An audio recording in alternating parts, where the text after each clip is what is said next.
Selamat pagi, suster, bapak ibu guru, dan anak-anakku yang terkasih. Marilah kita mengawali aktivitas kita pada pagi hari ini dengan mendengarkan renungan. Hari ini kita akan mendengarkan dari Injil Matius bab 4 ayat 18 sampai dengan 22. Yesus memanggil murid-murid yang pertama. Dalam nama Bapa dan Putra dan Roh Kudus. Amin. Dan ketika Yesus sedang berjalan menyusur danau Galilea, ia melihat dua orang bersaudara, yaitu Simon yang disebut Petrus dan Andreas saudaranya. Mereka sedang menebarkan jala di danau sebab mereka penjala ikan. Yesus berkata kepada mereka, "Mari, ikutlah aku, dan kamu akan kujadikan penjala manusia." Lalu mereka pun segera meninggalkan jalannya dan mengikuti dia. Dan setelah Yesus pergi dari sana, dilihatnya pula dua orang bersaudara, yaitu Yakobus anak Zebedeus dan Yohanes saudaranya, bersama ayah mereka Zebedeus, sedang membereskan jala di dalam perahu. Yesus memanggil mereka, dan mereka segera meninggalkan perahu serta ayahnya, lalu mengikuti dia. Demikianlah Injil Tuhan, terpujilah Kristus. Ketika kita berkata bahwa kita sedang khawatir, seketika itu pula timbul kekhawatiran di dalam hati kita. Hal itu menunjukkan bahwa hati dan mulut memiliki fungsinya masing-masing.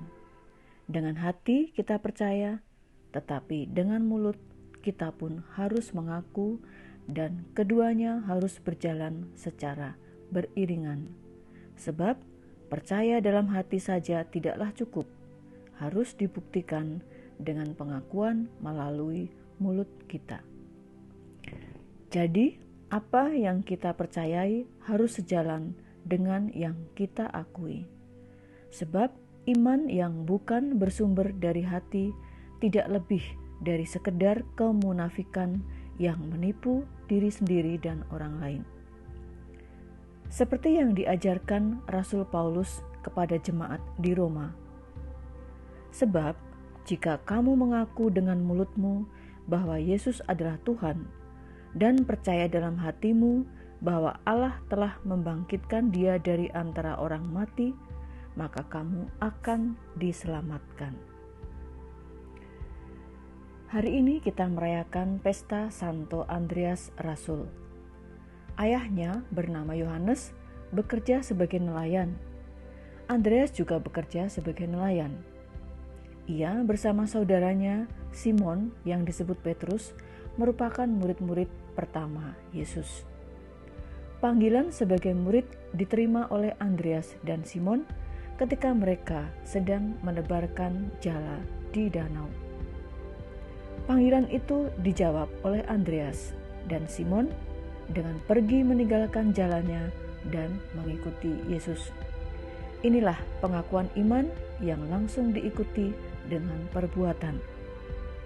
Tuhan juga memanggil kita dengan cara yang sama sesuai dengan profesi kita masing-masing. Maka kalau kita mengaku murid-murid Yesus, kita juga seharusnya mendengarkan panggilannya dan mewartakan cinta kasih Allah kepada semua orang dalam perkataan dan perbuatan kita sehari-hari. Marilah kita berdoa. Ya Allah, bantulah kami untuk menjawab ya atas panggilan-Mu, supaya kami dapat melakukan apa yang Engkau kehendaki dan dapat mewujudkannya dalam kehidupan kami sehari-hari, sehingga melalui sikap dan perbuatan kami dapat memperlihatkan bahwa kami adalah murid-murid-Mu. Dimuliakanlah nama-Mu Tuhan, kini dan sepanjang masa. Amin. Dalam nama Bapa dan Putra dan Roh Kudus. Amin.